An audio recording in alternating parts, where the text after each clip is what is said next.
আমার চ্যানেলে তোমাদের সকলকে স্বাগত। আজ আমরা রায়ান মার্টিন প্রশ্ন বিচিত্রা থেকে ইতিহাসের প্রথম পর্যায়ক্রমিক মূল্যায়নের 5 নম্বর স্কুল সলভ করব।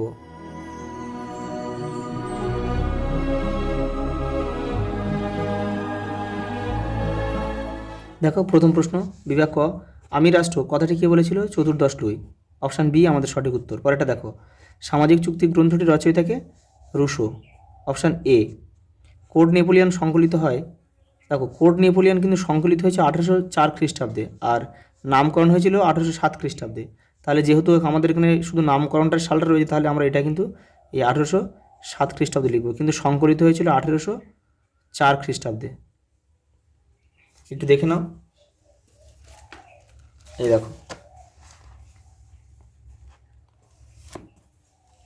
দেখো এই কমিশন 4 বছরের অক্লান্ত চেষ্টায় 1804 খ্রিস্টাব্দে এই আইনবিধি সংকলন করে।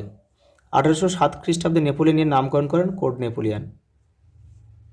পরে দেখো, টিলসিটের সন্ধি স্বাক্ষরিত হয় 1807 খ্রিস্টাব্দে। এটা কাদের মধ্যে হয়েছিল? এটা লিখে দিচ্ছে, রাশিয়া ও ফ্রান্সের মধ্যে কিন্তু হয়েছিল এটা। পরেটা দেখো, ফ্রান্সে প্রচলিত শ্রম কর হচ্ছে করভি। পরেটা দেখো, ওয়াটারলুর যুদ্ধ শুরু হয়েছিল 1815 খ্রিস্টাব্দে। কনফেডারেশন অব দ্য রাইন গঠিত হয়েছিল 1806 খ্রিস্টাব্দে। কে করেছিল এটা? নেপোলিয়ান।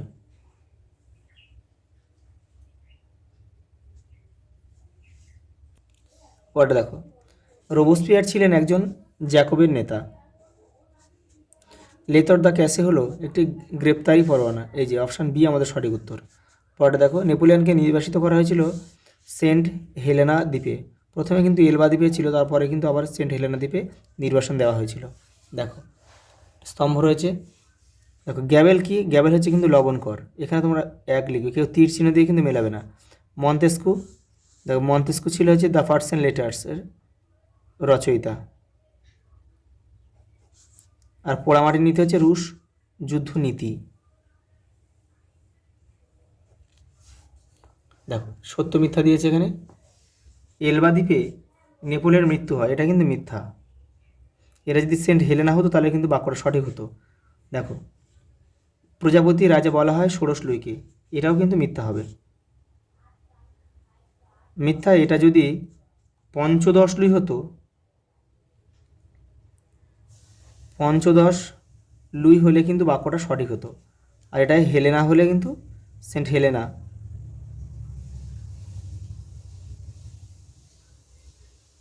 হলে বাক্যটা সঠিক হতো। পরেটা দেখো, 1794 খ্রিস্টাব্দের 24শে জুলাই রোবোস্পিয়ারকে গিলোটিনে হত্যা করা হয়। এটাও কিন্তু মিথ্যা। না, সালটা ঠিক আছে, কিন্তু তারিখটা 27শে জুলাই গ্রেপ্তার হয়েছিল এবং 28শে জুলাই তাকে হত্যা করা হয়েছিল। 28শে জুলাই হলে কিন্তু বাক্যটা সঠিক হতো।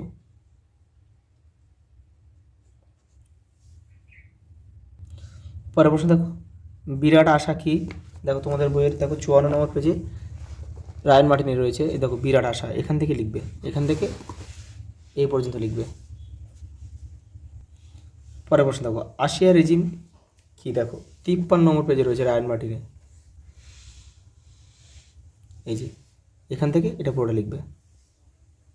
পরেটা দেখো, শত দিবসের আয়ত্ত বলতে কী বোঝে? দেখো এই দেখো এখান থেকে তোমরা এটা পুরোটা লিখে দেবে।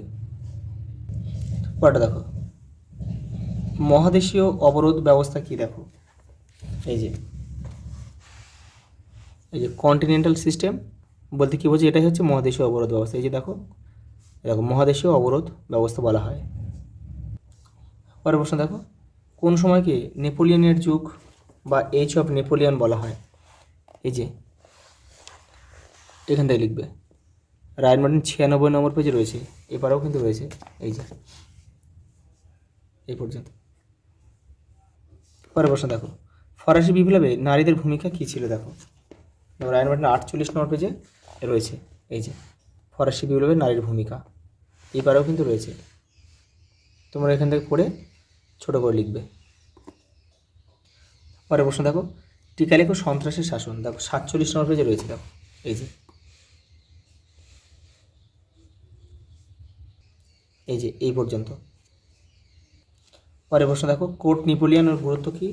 দেখো 86 নম্বর পেজে রয়েছে রায়ান মার্টিন, এই যে এপারেও রয়েছে।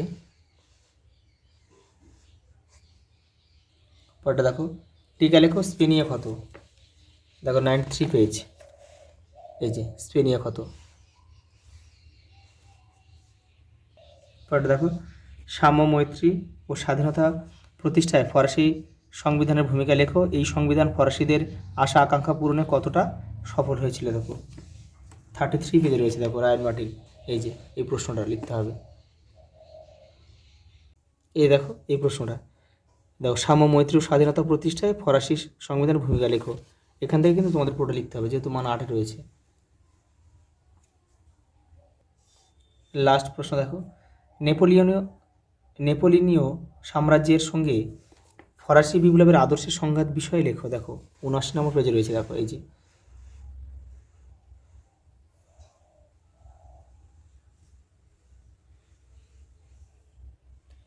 আজ এই পর্যন্ত, দেখা হবে পরের ভিডিওতে।